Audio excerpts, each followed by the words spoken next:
Hi hello ಎಲ್ಲ ಸ್ಪರ್ಧಾ ಮಿತ್ರರಿಗೆ ಜಿ ಕೆ ಪ್ರಕಾಶ್ ವಿಜಯಂ ಯೂಟ್ಯೂಬ್ ಚಾನಲ್ಗೆ ಸ್ವಾಗತ ಸುಸ್ವಾಗತ. ಇವತ್ತ ಮತ್ತೊಂದು ಪ್ರಶ್ನೆ ನಿಮಗಾಗಿ ತಂದನ್ರಿ. ಯಾವ್ದಪ್ಪ ಅಂದ್ರ ಪ್ರಶ್ನೆ ಸಂಖ್ಯೆ ಇದು ಯಾವ ಒಂದು ನೇಮಕಾತಿ ಒಳಗೆ ಕೇಳಿದಾರ. CR ಅಂಡ್ DR 2024 ಪೊಲೀಸ್ ಇಲಾಖೆ ಒಳಗೆ ಕೇಳ್ತಕ್ಕಂಥ ಒಂದು ಪ್ರಶ್ನೆ ಈ ರೀತಿಯಾಗದ ನೋಡಿಕೊಳ್ಳೋಣ್ರಿ. ನಮ್ಮ ಸಂವಿಧಾನದ ಪೀಠಿಕೆಯಲ್ಲಿ ಸಮಾಜವಾದಿ ಮತ್ತು ಜಾತ್ಯತೀತ ಪದಗಳನ್ನ ಸೇರಿಸಿದೆ, ತಿದ್ದುಪಡಿ ಡ್ಯಾಶ್ ಆಗಿದೆ. ಅಂದ್ರೆ ಯಾವ ಸಂವಿಧಾನದ ತಿದ್ದುಪಡಿಗಳ ಮುಖಾಂತರವಾಗಿ ಈ ಒಂದು ಪದಗಳನ್ನ ಸೇರಿಸಲಾಗಿದೆ ಎಂಬ ಆ ಪ್ರಶ್ನೆ ಕೇಳಿ ಬರ್ತದೆ. ಹಾಗಾದ್ರೆ ಈ ಏನಪ್ಪ ಅದು ನಮಗ ತಿದ್ದುಪಡಿಗಳು, ಸಂವಿಧಾನಾತ್ಮಕ ತಿದ್ದುಪಡಿಗಳು. ಹಾಗಾದ್ರೆ ನಮಗ ಸಂವಿಧಾನದ ಬಗ್ಗೆ, ಸಂವಿಧಾನದ ಎಷ್ಟನೇ ವಿಧಿಯ ಪ್ರಕಾರ ತಿದ್ದುಪಡಿಗಳು ಬರ್ತಾವ ಅಂತ ಕೇಳಿದ್ರ 368ನೇ ಸಂವಿಧಾನದ ತಿದ್ದುಪಡಿ ಏನ್ ಮಾಡ್ತಪ್ಪ ಅಂತಂದ್ರೆ ಈ ಒಂದು ಸಂವಿಧಾನದ ತಿದ್ದುಪಡಿಗಳ ಮುಖಾಂತರವಾಗಿ ತಿಳಿಸ್ತದ ರೀ.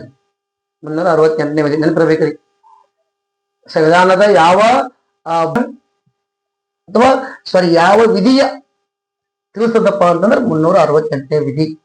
ಹಾಗಾದ್ರೆ ಸಂವಿಧಾನದ ಯಾವ ಭಾಗ ಈ ಸಂವಿಧಾನಾತ್ಮಕ ತಿದ್ದುಪಡಿಗಳ ತಿಳಿಸ್ತದ ಅಂತಂದ್ರೆ ಸಂವಿಧಾನದ 20ನೇ ಭಾಗ ರೀ.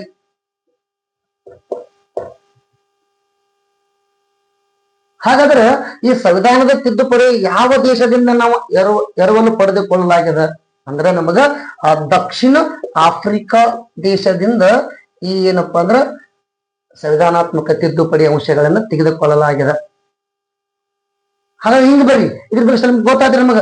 ಆದ್ರ ಈ ಪೂರ್ವ ಪೀಠಿಕೆ ಒಳಗ ನಮ್ಮ ಸಂವಿಧಾನ, ಭಾರತ ಸಂವಿಧಾನದ ಪೂರ್ವ ಪೀಠಿಕೆ ಒಳಗ ಸಮಾಜವಾದಿ ಮತ್ತು ಜಾತ್ಯತೀತ ಎಂಬ ಪದಗಳು ಈ ಸಂವಿಧಾನಾತ್ಮಕ ತಿದ್ದುಪಡಿಗಳ ಮೂಲಕ ಸೇರಿಸಲಾಗಿದೆ ಅಂತ ಪ್ರಶ್ನೆ ಅದ ರೀ. ಆಪ್ಷನ್ ಎ 23ನೇ ತಿದ್ದುಪಡಿ, ಆಪ್ಷನ್ ಬಿ 1ನೇ ತಿದ್ದುಪಡಿ, ಆಪ್ಷನ್ ಸಿ 78ನೇ ತಿದ್ದುಪಡಿ, ಆಪ್ಷನ್ ಡಿ 42ನೇ ತಿದ್ದುಪಡಿ. ನಾವೀಗ ಸರಿಯಾಗಿ ಉತ್ತರ ನಿಮ್ಗೆ ಗೊತ್ತಾಗೈತಿ, ಕಾಮೆಂಟ್ ಮಾಡ್ರಿ. ಸರಿಯಾದಂತ ಉತ್ತರ ಯಾರು ಹೇಳ್ತೀರಿ ನೋಡೋಣ, ಕಾಮೆಂಟ್ ಮಾಡ್ರಿ. ಹಾಗಾದ್ರೆ ಒಂದೊಂದು ನಾವು ಈ ಪ್ರಶ್ನೆಯನ್ನು ಅನಾಲಿಸಿಸ್ ಮಾಡ್ಕೊಂಡು ಹೋಗೋಣ್ರಿ. ಹಾಗಾದ್ರೆ ಒಟ್ಟು ಭಾರತದ ಸಂವಿಧಾನದಲ್ಲಿ ಎಷ್ಟು ತಿದ್ದುಪಡಿಗಳಾಗ್ಯಾವ ಪ್ರಸ್ತುತ ಅಂತಂದ್ರ 106 ತಿದ್ದುಪಡಿಗಳಾಗ್ಯಾವ್ರಿ. ಹಾಗಾದ್ರ ಇಲ್ಲಿ ಆಯ್ಕೆಗಳು ಆಪ್ಷನ್ ಎ ಅದರಿ 23ನೇ ತಿದ್ದುಪಡಿ ಏನ ತಿಳಿಸ್ತದ. 1970ರಲ್ಲಿ ಆದಂತ ಒಂದು 23ನೇ ತಿದ್ದುಪಡಿ, ಇದ್ರ ವಿಶೇಷತೆ ಏನಪ್ಪಾ ಅಂದ್ರೆ ಲೋಕಸಭೆ ಮತ್ತು ರಾಜ್ಯ ವಿಧಾನಸಭೆಗಳಲ್ಲಿ ಪರಿಶಿಷ್ಟ ಜಾತಿ ಮತ್ತು ಪರಿಶಿಷ್ಟ ಪಂಗಡ ಮತ್ತು ಆಂಗ್ಲೋ ಇಂಡಿಯನರಿಗಿದ್ದಂತ ಮೀಸಲಾತಿಯನ್ನ 10 ವರ್ಷ ಏನಪ್ಪಾ ಅಂದ್ರೆ ಎಕ್ಸ್ಟೆಂಡ್ ಮಾಡಲಾಗಿದೆ, ಅವಧಿಯನ್ನ ವಿಸ್ತರಣೆ ಮಾಡಲಾಗಿದೆ ರೀ. ನೋಡ್ರಿ ಕೇಳ್ತಾರೆ ನಿಮಗ ಏನ್ ಕೇಳ್ತಾರಪ್ಪ ಅಂದ್ರ ಪರಿಶಿಷ್ಟ ಪಂಗಡ, ಪರಿಶಿಷ್ಟ ಜಾತಿ ಮತ್ತು ಆಂಗ್ಲೋ ಇಂಡಿಯನರಿಗಿದ್ದಂತ ಈ ರಾಜ್ಯ ಮತ್ತು ಲೋಕಸಭೆ ಮತ್ತು ರಾಜ್ಯ ವಿಧಾನಸಭೆಗಳಲ್ಲಿ ಇರ್ತಕ್ಕಂಥ ಮೀಸಲಾತಿಯನ್ನ 10 ವರ್ಷದವರೆಗೆ ಎಕ್ಸ್ಟೆಂಡ್ ಮಾಡ್ತಕ್ಕಂಥ ಸಂವಿಧಾನ ತಿದ್ದುಪಡಿ ಯಾರಪ್ಪ ಅಂದ್ರ 1970ರ 23ನೇ ತಿದ್ದುಪಡಿ ಅಂತ ಕರಿತೀವಿ ನಾವು. ಹಾಗಾದ್ರೆ ನೆಕ್ಸ್ಟ್ ಇನ್ನೊಂದದ ರೀ 1ನೇ ತಿದ್ದುಪಡಿ. ವೆರಿ ವೆರಿ ಇಂಪಾರ್ಟೆಂಟ್ ರೀ. ಭಾರತ ಸಂವಿಧಾನದ 1ನೇ ತಿದ್ದುಪಡಿ ಯಾವಾಗ ಆಯ್ತ್ರಿ? 1951 ರೀ. ಈ ತಿದ್ದುಪಡಿ ವಿಶೇಷತೆ ಏನ್ರಿ? ಭೂ ಸುಧಾರಣೆಗೆ ಸಂಬಂಧಿಸಿದರಿ. ಭೂ ಸುಧಾರಣೆಗೆ ಸಂಬಂಧಿಸತಕ್ಕಂತ ಒಂದು ತಿದ್ದುಪಡಿ ಭಾರತ ಸಂವಿಧಾನದ 1ನೇ ತಿದ್ದುಪಡಿ 1951 ಆಗ್ತದ. ಇದನ್ನ ತಿದ್ದುಪಡಿ ಮಾಡಿ ಸಂವಿಧಾನದ 9ನೇ ಅನುಸೂಚಿಯಲ್ಲಿ ಸೇರಿಸಲಾಗಿದೆ ರೀ. ಇದು ಕೇಳಬಹುದ್ರಿ ನೀವು. ಭಾರತದ 1ನೇ ತಿದ್ದುಪಡಿ ಮಾಡಿ ಆ ಭೂ ಸುಧಾರಣೆಯನ್ನ ಯಾವ ಭಾರತ ಸಂವಿಧಾನದ ಅನುಸೂಚಿಯಲ್ಲಿ ಸೇರಿಸಲಾಗಿದೆ ಅಂದ್ರೆ 9ನೇ ಅನುಸೂಚಿ ರೀ. ಹಂಗ ಬರಲ್ರಿ. ಮತ್ ಇನ್ನೊಂದರಿ ಎಂಟನೇ ತಿದ್ದುಪಡಿ. ವಾವ್, ಇದು ಏನಪ್ಪಾ ಅಂದ್ರ 1995ರಲ್ಲಿ ಆದಂತ ಒಂದು 78ನೇ ತಿದ್ದುಪಡಿ. ಇದ್ರ ವಿಶೇಷತೆ ಏನಪ್ಪಾ ಅಂದ್ರ ರಾಜ್ಯ ಭೂ ಸುಧಾರಣೆಗೆ ಸಂಬಂಧತಕ್ಕಂತ ಕಾನೂನಿನ ರಕ್ಷಣೆ ರೀ ನೋಡ ಇಲ್ಲಿ ಸೇಮದ ರೀ. ಒಂದನೇ ತಿದ್ದುಪಡಿ ನೋಡ್ರಿ, ಭೂ ಸುಧಾರಣೆಗಳು ಅಷ್ಟೇ ರೀ. ಆದ್ರೆ ಇದೇನಪ್ಪಾ ಅಂದ್ರೆ 78ದ್ದು 1975ರಲ್ಲಿ ಏನಾದಂತ ಒಂದು ತಿದ್ದುಪಡಿ ರಾಜ್ಯ ಭೂ ಸುಧಾರಣೆಗೆ ಸಂಬಂಧತಕ್ಕಂಥ ಒಂದು ಕಾನೂನು ರಕ್ಷಣೆ ಕೊಡ್ಬೇಕಂತಕ್ಕಂಥದ್ದು ಆಗ್ತದೆ ರೀ. ಅಲ್ಲಿ ಸುಮಾರು ಏನಪ್ಪಾ ಅಂದ್ರ 28ಕ್ಕಿಂತ ಹೆಚ್ಚು ಏನಪ್ಪಾ ಅಂದ್ರೆ ಭೂ ಸುಧಾರಣೆಗಳನ್ನ ಜಾರಿಗೆ ತರ್ತಾರ ರಾಜ್ಯಗಳಲ್ಲಿ. ಇದು ನಮಗ ಅರ್ಥ ಆಗ್ಬೇಕ್ರಿ. ನಮಗ ಗೊತ್ತಾತ್ ನೋಡ್ರಿ. ಈಗ ಇನ್ನು ಇದೆಲ್ಲ ಹಾಕತ್ರ ಇನ್ನು ಉಳಿದಂತದ್ದು ಯಾವ್ದಪ್ಪ ಅಂದ್ರ ಈ ನಮ್ಮ ಭಾರತ ಸಂವಿಧಾನ ಪೂರ್ವ ಪೀಠಿಕೆಯಲ್ಲಿದ್ದಂತ ಸಮಾಜವಾದಿ, ಜಾತ್ಯತೀತ ಮತ್ತು ಪದಗಳನ್ನು ಸೇರಿಸಿ ಎಷ್ಟನೇ ತಿದ್ದುಪಡಿ ಅಂದ್ರೆ ಸರಿಯಾದಂತ ಉತ್ತರ ಡಿ ಆಪ್ಷನ್ ಆಗ್ತದ, 42ನೇ ತಿದ್ದುಪಡಿ. ಹಾಗಾದ್ರೆ 42ನೇ ತಿದ್ದುಪಡಿ 1976 ನೋಡ್ರಿ, ಪ್ರಮುಖವಾಗಿರ್ತಕ್ಕಂಥ ತಿದ್ದುಪಡಿ 1976ರಲ್ಲಿ ನಡೆದಂತ ಒಂದು ತಿದ್ದುಪಡಿ. ಈ ಇನ್ನೊಂದು ಪದ ಅದರಿ, ಐಕ್ಯತೆ ಅಂತ ಬರದ್ರಿ. ಐಕ್ಯತೆ ಮನೋಭಾವ. ಈ ಮೂರು ಅಂಶಗಳನ್ನ 42ನೇ ತಿದ್ದುಪಡಿ ಮುಖಾಂತರವಾಗಿ 1976 ನಮ್ಮ ಸಂವಿಧಾನದಲ್ಲಿ ಸೇರಿಸಲಾಗಿದೆ.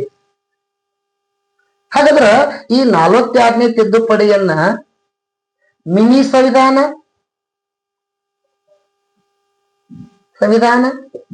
ಚಿಕ್ಕ ಸಂವಿಧಾನ ನೋಡ್ರಿ. ಯಾವ ಸಂವಿಧಾನದ ತಿದ್ದುಪಡಿಯನ್ನ ಚಿಕ್ಕ ಸಂವಿಧಾನ, ಮಿನಿ ಸಂವಿಧಾನ ಅಂತ ಕರೀತಾರಪ್ಪ ಅಂತ ಪ್ರಶ್ನೆ ಕೇಳಿದಾಗ 42ನೇ ತಿದ್ದುಪಡಿ ರೀ. ಇದ್ರ ಇನ್ನೊಂದು ಸ್ವಲ್ಪ ವಿಶೇಷತೆ ಏನ, ಮೂಲಭೂತ ಕರ್ತವ್ಯಗಳದಲ್ರಿ, ಮೂಲಭೂತ ಹಕ್ಕುಗಳದಾಗ ಗೊತ್ತ್ರಿ. ಅಲ್ಲಿ ಏನಪ್ಪಾ ಅಂತಂದ್ರ ಮೂಲಭೂತ ಕರ್ತವ್ಯಗಳಿಗಿಂತಲೂ ಏನಪ್ಪಾ ಅಂದ್ರೆ ಇಲ್ಲಿ ರಾಜ್ಯ ನಿರ್ದೇಶನ ತತ್ವಗಳಿಗೆ ಹೆಚ್ಚಿನ ಒಂದು ಸ್ಥಾನಮಾನ ನೀಡಲಾಗಿದೆ. ಮತ್ತು ಮೂಲಭೂತ ಹಕ್ಕುಗಳದಾವ ಗೊತ್ತ್ರಿ. ಆ ಮೂಲಭೂತ ಹಕ್ಕುಗಳು ಸಂವಿಧಾನದ 3ನೇ ಭಾಗದಲ್ಲಿ ಅದಾವ್ರಿ. ಅದಕ್ಕೂ ವಿಶೇಷವಾಗಿರ್ತಕ್ಕಂಥ ಸ್ಥಾನಮಾನ ನೀಡಲಾಗಿದೆ ರೀ. ಅದಕ್ಕೆ ನಾವು ಇದನ್ನ ಏನ್ ಮಾಡ್ತೀವಪ್ಪ ಅಂದ್ರೆ ಇಷ್ಟೆಲ್ಲ ಏನಪ್ಪಾ ಅಂದ್ರೆ 42ನೇ ತಿದ್ದುಪಡಿ 1976 ತಂದಾರಲ್ಲ, ಅದಕ್ಕೆ ನಾವ್ ಇದನ್ನ ಮಿನಿ ಸಂವಿಧಾನ, ಚಿಕ್ಕ ಸಂವಿಧಾನ ಅಂತ ಕರಿತೀವಿ ನಾವು. ನೋಡ್ರಿ, ಮೂಲಭೂತ ಕರ್ತವ್ಯಗಳಿಂದ ರಾಜ್ಯ ನಿರ್ದೇಶನ ತತ್ವಗಳಿಗೆ ಅತಿ ಹೆಚ್ಚಿನ ಪ್ರಾಶಸ್ತ್ಯ ನೀಡತಕ್ಕಂತ ಸಂವಿಧಾನದ ತಿದ್ದುಪಡಿ 42ನೇ ತಿದ್ದುಪಡಿ. ಮೂಲಭೂತ ಹಕ್ಕುಗಳಿಗೆ ಸಂಬಂಧತಕ್ಕಂತ ಒಂದು ವಿಶೇಷ ತಿದ್ದುಪಡಿ. ಆದ್ರೆ ಇನ್ನೊಂದು ಬರುತ್ತೆ ಅಲ್ಲಿ. ಈಗ 106 ತಿದ್ದುಪಡಿಗಳು ಏನ್ರಿ, ಪ್ರಮುಖವಾಗಿರ್ತಕ್ಕಂಥ ತಿದ್ದುಪಡಿ ನೋಡ್ಕೊಂಡ್ರಿ, ಎಕ್ಸಾಮ್ ಹೆಂಗ್ ರೀತಿ ಕೇಳ್ತಾರ ಅಂತಕ್ಕಂಥದ್ದನ್ನ. ಹಾಗಾದ್ರೆ ಇಲ್ಲಿ ನೋಡ್ರಿ, ಹಂಗಾರ 44ನೇ ತಿದ್ದುಪಡಿ 1976ರಲ್ಲಿ ರೀ. ಅದು 76, 78 ನೋಡ್ರಿ. ಹಾಗಾದ್ರ 44ನೇ ತಿದ್ದುಪಡಿ ವಿಶೇಷತೆ ಏನಪ್ಪಾ ಅಂದ್ರ ಮೊದಲು ಎಷ್ಟು ಹಕ್ಕುಗಳಿದ್ದವ್ರಿ, ಮೂಲಭೂತ ಹಕ್ಕುಗಳು ರೀ 7 ಇದ್ದವ್ರಿ. ಇದಕ್ಕಿಂತ ಮೊದಲ್ರಿ 1978, 76 ಮುಂಚೆ ರೀ. ಅದೇನ್ ಮಾಡಿದಪ್ಪ ಅಂದ್ರ 44ನೇ ಸಂವಿಧಾನ ತಿದ್ದುಪಡಿ ಮುಖಾಂತರ ಆಸ್ತಿ ಹಕ್ಕನ್ನ ತೆಗೆದು ಹಾಕಲಾಗಿದೆ. ಕೇಳ್ತಾರೆ ನಿಮಗ, ಯಾವ ಸಂವಿಧಾನದ ತಿದ್ದುಪಡಿ ಮುಖಾಂತರ ಆಸ್ತಿ ಹಕ್ಕನ್ನು ತೆಗೆದು ಹಾಕಲಾಗಿದೆಪ್ಪ ಅಂತಂದ್ರ 44ನೇ ತಿದ್ದುಪಡಿ ರೀ. ಹಾಗಾದ್ರೆ ಇದನ್ನ ಎಲ್ಲಿ ಸೇರ್ಸನೆ ಮಾಡ್ಯಾರಪ್ಪ ಅಂದ್ರೆ 300A ವಿಧಿ ಅಡಿ ಒಳಗೆ ಏನಪ್ಪಾ ಅಂದ್ರೆ ಈ ಒಂದು ಆಸ್ತಿ ಹಕ್ಕನ್ನ ಅಲ್ಲಿ ಸೇರ್ಪಡೆ ಮಾಡಲಾಗಿದೆ. ಮೂಲಭೂತ ಹಕ್ಕುಗಳೆಂದು ಏನಪ್ಪಾ ಅಂದ್ರ ಇದನ್ನ ಹೊಡೆದು ಹಾಕಲಾಗಿದೆ, ತೆಗೆದು ಹಾಕಲಾಗಿದೆ, ತಿದ್ದುಪಡಿ ಮಾಡಲಾಗಿದೆ. ಹಾಗಾದ್ರೆ ಮತ್ತೊಂದು ಬರುತ್ತೆ ನಮಗ್ ಪ್ರಮುಖ ಇರ್ತಕ್ಕಂಥದ್ದು ಇನ್ನೊಂದು ಯಾವ್ದಪ್ಪ ಅಂತಂದ್ರೆ ಸಂವಿಧಾನದ 61ನೇ ತಿದ್ದುಪಡಿ ಕೇಳಿದಾರೆ ನೋಡ್ರಿ. ಪದೇ ಪದೇ GPT ಒಳಗ್ ಪದೇ ಪದೇ ಕೇಳ್ತಕ್ಕಂತ ಒಂದು ಪ್ರಶ್ನೆ ಯಾವ್ದಪ್ಪ ಅಂತಂದ್ರೆ ಸಮಾಜ ವಿಜ್ಞಾನದ GK ದೊಳಗ 61ನೇ ತಿದ್ದುಪಡಿ ರೀ 1989ರಲ್ಲಿ ಆಗ್ತದ್ರಿ. ಇದು ಎದಕ್ ಸಂಬಂಧಪಟ್ಟದ್ರಿ? ಏನಪ್ಪಾ ಅಂದ್ರ ವೋಟಿಂಗ್ ಅಂತಿರಲ್ಲ, ವೋಟಿಂಗ್ ಪವರ್, ಮತದಾನ ಹಕ್ಕ್ರಿ. ಈ ಮತದಾನ ಹಕ್ಕನ್ನ ಮೊದಲು 21 ಇತ್ತು, ಅದಕ್ಕೆ 18ಕ್ಕೆ ಏನಪ್ಪಾ ಅಂದ್ರ ಇಳಿಸಲಾಗಿದೆ. ಹೇಳ್ತಾರೆ ನಿಮಗ ಮತದಾನ ವಯಸ್ಸನ್ನ 21 ಇದ್ದಿದ್ದನ್ನ 18ಕ್ಕೆ ವಯಸ್ಸಕ್ಕೆ ಇಳಿಸಲಾಗಿರ್ತಕ್ಕಂಥ ಸಂವಿಧಾನದ ಒಂದು ತಿದ್ದುಪಡಿ ಯಾವ್ದಪ್ಪ ಅಂದ್ರ 1989ರ 61ನೇ ತಿದ್ದುಪಡಿ. ಇದು ಪ್ರಮುಖ ಆಗ್ತದ ರೀ. ಹಂಗ ಮತ್ತೊಂದ್ ಬರಲ್ರಿ ನಾವು 86ನೇ ತಿದ್ದುಪಡಿ ರೀ. ಸಂವಿಧಾನದ 86ನೇ ತಿದ್ದುಪಡಿ ಏನ್ರಿ? ಶಿಕ್ಷಣದ ಹಕ್ಕು ರೀ. ಕೇಳ್ತಾರೆ ನಿಮಗ 6ರಿಂದ 14 ವರ್ಷದೊಳಗಿರ್ತಕ್ಕಂಥ ಮಕ್ಕಳಿಗೆ ಏನಪ್ಪಾ ಅಂದ್ರ ಉಚಿತ ಮತ್ತು ಕಡ್ಡಾಯ ಶಿಕ್ಷಣವನ್ನ ಕೊಡಬೇಕಂತೇಳಿ ಈ ತಿದ್ದುಪಡಿ ಆಗ್ತದ ರೀ. Compulsory education, free and compulsory education ರೀ. ಶಿಕ್ಷಣ ಹಕ್ಕು ಕಾಯ್ದೆ ರೀ ಇದು. ಇನ್ನೊಂದು ಬರ್ತದೆ ಶಿಕ್ಷಣ ಹಕ್ಕು ಕಾಯ್ದೆ 2009 ಜಾರಿಗೆ ಆಗ್ತದೆ ರೀ. ಅದರ ಮುಖಾಂತರವಾಗಿ ಏನಂತಪ್ಪ ಅಂದ್ರ ಸಂವಿಧಾನದ ಇರ್ತಕ್ಕಂಥ ಮೂಲಭೂತ 11ನೇ ಕರ್ತವ್ಯಕ್ಕೆ ಸೇರ್ಪಡೆ ಮಾಡ್ಲಾಗ್ತದ ರೀ. ಸಂವಿಧಾನದ 21A ವಿಧಿಯ ಅಡಿಯಲ್ಲಿ ಏನ್ ಮಾಡ್ತಾರಪ್ಪ ಅಂದ್ರ ಇದು ಒಂದು ಮೂಲಭೂತ ಹಕ್ಕು, ಕರ್ತವ್ಯ, ಮೂಲಭೂತ ಕರ್ತವ್ಯ ಇದು. 6ರಿಂದ 14 ವರ್ಷದ ಮಕ್ಕಳಿಗೆ ಉಚಿತ ಮತ್ತು ಕಡ್ಡಾಯ ಶಿಕ್ಷಣವನ್ನು ಕೊಡಿಸುವುದು ಯಾರ ಕರ್ತವ್ಯ? ಪಾಲಕರ ಕರ್ತವ್ಯ. ಪಾಲಕರ ಕರ್ತವ್ಯ ಅಂತ 86ನೇ ತಿದ್ದುಪಡಿ ಏನಪ್ಪಾ ಅಂದ್ರೆ ಈ ಮುಖಾಂತರವಾಗಿ ನಮಗೆ ತಿಳಿಸ್ತದ. ಶಿಕ್ಷಣದ ಹಕ್ಕು ರೀ ಕಾಯ್ದೆ ಅಂತ ಕರಿತೀವಿ ನಾವು. ಆಮೇಲೆ 19ರೊಳಗೆ ಶಿಕ್ಷಣ ಹಕ್ಕು ಕಾಯ್ದೆ ಜಾರಿಗೆ ಮುಖಾಂತರವಾಗಿ ಇದನ್ನ ಏನ್ ಮಾಡ್ತಾರಪ್ಪ ಅಂದ್ರೆ ಒಂದು ಮೂಲಭೂತ ಕರ್ತವ್ಯವನ್ನಾಗಿ 6ರಿಂದ 14 ವರ್ಷದ ಮಕ್ಕಳಿಗೆ ಉಚಿತ ಮತ್ತು ಕಡ್ಡಾಯ ಶಿಕ್ಷಣ, ಪಾಲಕರ ಆದ್ಯ ಕರ್ತವ್ಯ ಇದು ಒಂದು ಮೂಲಭೂತ ಕರ್ತವ್ಯ ಆಗ್ತದೆ. ಹಾಗಾದ್ರೆ ಇನ್ನು ಎಷ್ಟು ಏನ್ ಮಾಡೋಣಪ್ಪ ಅಂದ್ರೆ ನಾವು ಇನ್ನೊಂದು ಪ್ರಮುಖವಾಗಿರ್ತಕ್ಕಂಥ ಕೆಲವಷ್ಟು ಏನಪ್ಪ ತಿದ್ದುಪಡಿಗಳು ಯಾವ್ದು ನೋಡ್ರಿ. 106 ತಿದ್ದುಪಡಿ ತಂದ್ರಿ ನಾ 106. ಹಾಗಾದ್ರೆ 100ನೇ ತಿದ್ದುಪಡಿ ಎದಕ್ ಸಂಬಂಧ ಐತ್ರಿ? ಪೂರ್ವ ಪಾಕಿಸ್ತಾನ್, ಭಾರತ ಮತ್ತು ಬಾಂಗ್ಲಾದೇಶದ ಗಡಿ ಒಪ್ಪಂದ. ಕೇಳ್ತಾರೆ ಭಾರತ ಮತ್ತು ಬಾಂಗ್ಲಾದೇಶ ಗಡಿ ಒಪ್ಪಂದಕ್ಕೆ ತಿದ್ದುಪಡಿ ಆದಂತ ಒಂದು ಸಂವಿಧಾನದ ತಿದ್ದುಪಡಿ ಆದಪ್ಪ ಅಂದ್ರ 100ನೇ ತಿದ್ದುಪಡಿ ರೀ. ಪ್ರಶ್ನೆ ಆಗ್ಬೋದಲ್ರಿ? ಅದೇ ರೀತಿಯಾಗಿ ಏನಪ್ಪಾ ಅಂತಂದ್ರೆ 101ನೇ ತಿದ್ದುಪಡಿ ಎದಕ್ ಸಂಬಂಧಿಸಿದೆ ರೀ? ವಾವ್, ಇತ್ತೀಚೆಗೆ ಏನಪ್ಪಾ ಅಂದ್ರೆ ಕೇಳತಕ್ಕ ವಿವಿಧ ನೇಮಕಾತಿಗಳಲ್ಲಿ ಕೇಳ್ತಕ್ಕಂಥ ಒಂದು ಪ್ರಶ್ನೆ ಇದು. 101ನೇ ತಿದ್ದುಪಡಿ ಏನಪ್ಪಾ ಅಂತಂದ್ರೆ GST, goods and service tax ರೀ, ಏಕರೂಪ ತೆರಿಗೆ ರೀ. ಏನಪ್ಪಾ ಅಂದ್ರೆ 16ರಲ್ಲಿ ಇದು ಒಂದು ಈ ಒಂದು 100ನೇ ತಿದ್ದುಪಡಿ ಆಗ್ತದ ರೀ. ಇದು 2015ರಾಗ ಆಗ್ತದ್ರಿ 101ನೇ ತಿದ್ದುಪಡಿ. ಏಕರೂಪ ತೆರಿಗೆ ರೀ, ಗೂಡ್ಸ್ ಅಂಡ್ ಸರ್ವಿಸ್ ಟ್ಯಾಕ್ಸ್ ಅಂತ ನಾವು ಕರಿತೀವ್ರಿ, ಏಕರೂಪ ತೆರಿಗೆ ರೀ. ಹಾಗಾದ್ರ 106ನೇದ್ರಿ ತಿದ್ದುಪಡಿ ಈಗ ಕೇಳ್ತಾರೆ ನಿಮಗ್. ಇತ್ತೀಚೆಗೆ ನಡೆದಂತಹ ಸಂವಿಧಾನಾತ್ಮಕ ಒಂದು ತಿದ್ದುಪಡಿ ಯಾವ್ದಪ್ಪ ಅಂದ್ರೆ 106ನೇದ್ರಿ. ಏನ್ರಿ ಇದು? ಲೋಕಸಭೆ ಮತ್ತು ರಾಜ್ಯಗಳ ವಿಧಾನಸಭೆಗಳಲ್ಲಿ ಏನಪ್ಪಾ ಅಂತಂದ್ರೆ 33% ಏನ್ ಮಾಡ್ಬೇಕಾಗೈತ್ರಿ? ಮಹಿಳಾ ಮೀಸಲಾತಿ ನೀಡಬೇಕಾಗೈತಿ. ನೋಡ್ರಿ ಈ ಕ್ಷೇತ್ರಗಳಲ್ಲಿ ಏನಪ್ಪಾ ಲೋಕಸಭೆ ಮತ್ತು ರಾಜ್ಯಗಳ ವಿಧಾನಸಭೆಗಳಲ್ಲಿ ಏನಪ್ಪಾ ಅಂದ್ರೆ 33% ಮಹಿಳೆಯರಿಗೆ ಮೀಸಲಾತಿ ಬೇಕಾಯ್ತ್ರಿ. 1/3 ಅಂತ ಹೇಳಿ ಇದು ಮಹಿಳಾ ಮೀಸಲಾತಿಗೆ ಸಂಬಂಧಿರ್ತಕ್ಕಂಥದ್ದು ಏನಪ್ಪಾ ಅಂದ್ರೆ 106ನೇ ತಿದ್ದುಪಡಿ ಆಗ್ತದೆ. ಹಿಂಗ ಏನಪ್ಪಾ ಅಂದ್ರೆ ನಾವು ಒಂದು ಪ್ರಶ್ನೆ ತಿದ್ದುಪಡಿಗಳ ಮುಖಾಂತರ ಬಂದಾಗ ಒಂದೊಂದು ಏನಪ್ಪಾ ಅಂದ್ರೆ ನಾವು ವಿಶ್ಲೇಷಣೆ ಮಾಡ್ಕೊಂಡು ಹೋಗ್ಬೇಕಾಗ್ತೈತಿ. ಇನ್ನೊಂದು ಬರ್ತದ್ರಿ ಇದ್ರ ನೇರೆಸ್ಟ್ ಏನಪ್ಪಾ ಅಂದ್ರೆ 77ನೇ ತಿದ್ದುಪಡಿ ಅದಕ್ಕೆ ಸಂಬಂಧಪಟ್ಟೈತ್ರಿ. ಪರಿಶಿಷ್ಟ ಜಾತಿ ಮತ್ತು ಪರಿಶಿಷ್ಟ ಪಂಗಡದವರಿಗೆ ಉದ್ಯೋಗದಲ್ಲಿ ಮೀಸಲಾತಿ. ವಾವ್, ಇದು ಒಂದು ತಿದ್ದುಪಡಿ ಆಗೈತ್ರಿ. ಈ ರೀತಿಯಾಗಿ ಏನಪ್ಪಾ ಅಂದ್ರ ಪ್ರಮುಖವಾಗಿರ್ತಕ್ಕಂಥ ತಿದ್ದುಪಡಿಗಳನ್ನ ನಾವ ನೋಡ್ಕೋಬೇಕಾಗ್ತದರಿ. ನೋಡ್ರಿ, ಈ ರೀತಿಯಾಗಿ ಏನಪ್ಪಾ ಅಂದ್ರ ಬರ್ತಾವ್ರಿ. ಹಾಗಾದ್ರ ಇನ್ನು ಕೇಳ್ತಾರೆ ನಮಗ, ಏನ್ ಕೇಳ್ತಾರಪ್ಪ ಅಂದ್ರ ಇನ್ನೊಂದ್ ಎರಡು ನೋಡ್ಕೊಂಡ್ ನೋಡ್ರಿ ತಿದ್ದುಪಡಿಗಳ ಮುಖಾಂತರ ಕೇಳ್ಬೋದ್ರಿ. ಕೇಳಿದಾರ ಅವ್ರ ರಿಪೀಟೆಡ್ ಕ್ವಶನ್ಸ್ ರೀ ಎಲ್ಲ. ನೀವು ಯಾವ್ದಪ್ಪ ಅಂದ್ರೆ 73ನೇ ತಿದ್ದುಪಡಿ,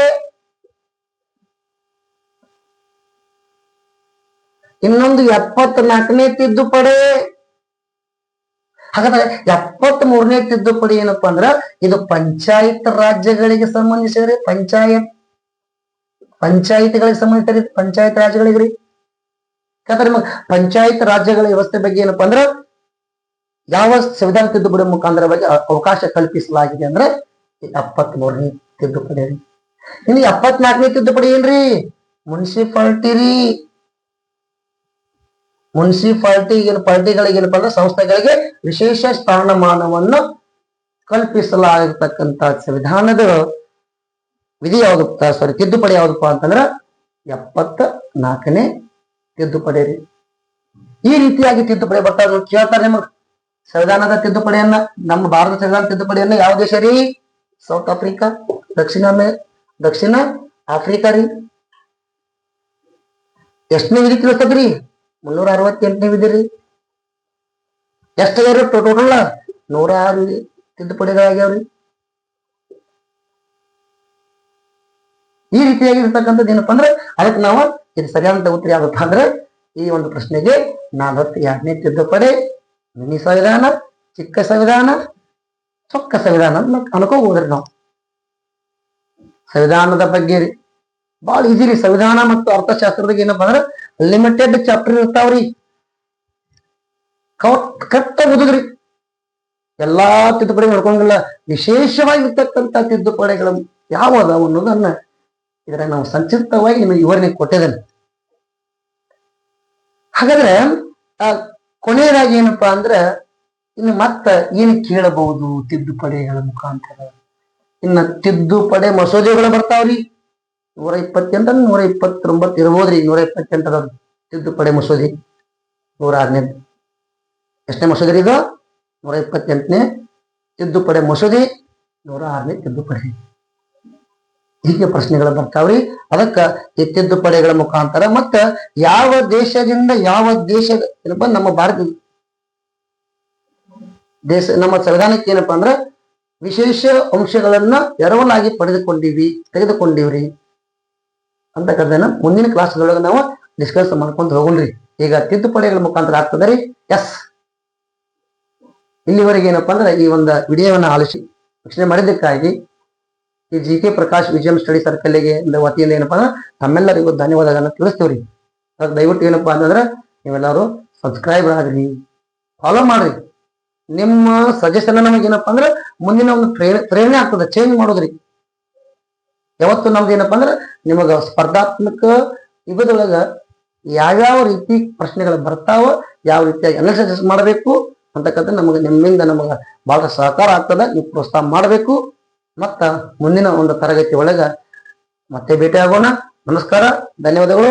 ಚೆನ್ನಾಗಿ ಅಭ್ಯಾಸ ಮಾಡಿ. ನಮಸ್ಕಾರ.